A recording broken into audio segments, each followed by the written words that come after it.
আসসালামু আলাইকুম রহমতুল্লাহ। লিখিত এবং ইনকোর্স মিলে একসাথে পাস হবে আপনাদের। এটা আপনাদের জন্য সুখবর। তবে এই সুখবরটা শুধুমাত্র তাদের জন্য যাদের সেশন হচ্ছে ২০২৪, ২০২৫ থেকে উপরে, অর্থাৎ ২০২৪, ২৫, ২৫, ২৬, ২৬, ২৭, ২৭, ২৮, ২৯, ৩০ এদিকে যতগুলো সেশন আছে এগুলো। এর আগের যে সেশনগুলো ছিল এই সেশনগুলোর জন্য কিন্তু লিখিত এবং ইনকোর্স পরীক্ষা একসাথে পাস নয়। তবে এখানে ছোট্ট একটি ঘটনা আছে। ঘটনা হচ্ছে লিখিত এবং ইনকোর্স একসাথে পাস হলেও এখানে একটা কন্ডিশন আছে। কন্ডিশন এর বিষয়টা হচ্ছে কি, সবার প্রথমে আপনাকে ১ নাম্বার, এখানে ৩ টা ধাপ আছে, হ্যাঁ? ১ নাম্বার ধাপ অতিক্রম করতে হবে।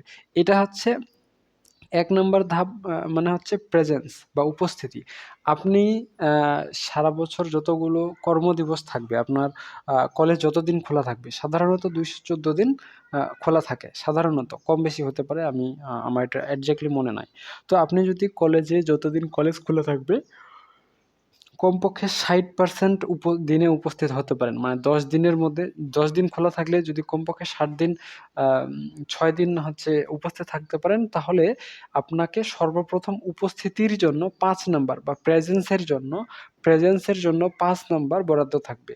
এখন আপনি যতদিন যত পার্সেন্ট উপস্থিত থাকবেন সেই হিসেবে আপনার এখানে নাম্বার গণনা করা হবে। অর্থাৎ ৬০% যদি উপস্থিত থাকেন, তাহলে এই ৫ মার্কের সাথে ৬০% গুণ করে ৫ ৩০, ৩ মার্ক আপনাকে দেওয়া হবে এবং কমপক্ষে ৩ মার্ক যদি না পান, তাহলে কিন্তু আপনি পরবর্তী ধাপে যেতে পারবেন না, মানে পরীক্ষা দিতে পারবেন না। অর্থাৎ সবার প্রথম ধাপ আপনাদের জন্য হচ্ছে প্রেজেন্ট।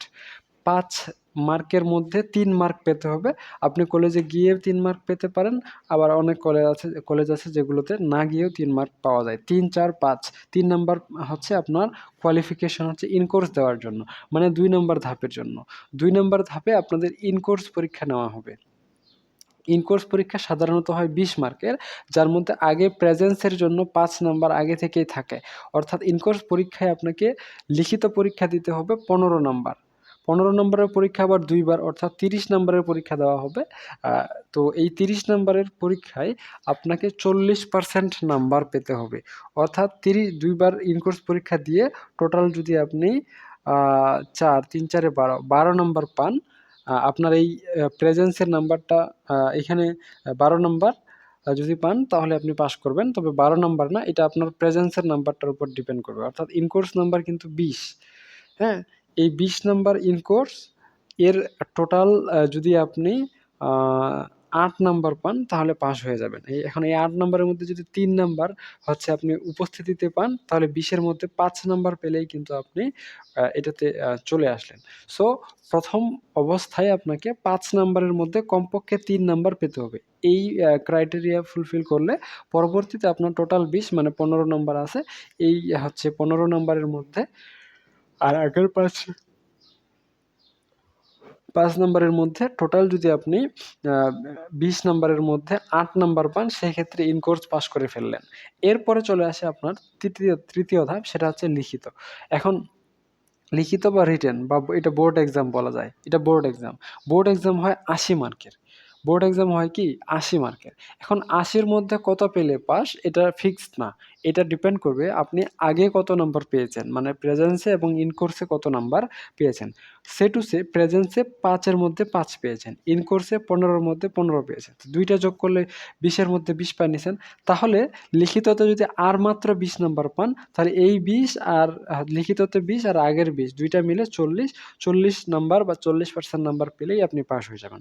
অর্থাৎ একটা সাবজেক্টের জন্য ১০০ নাম্বার বরাদ্দ থাকে।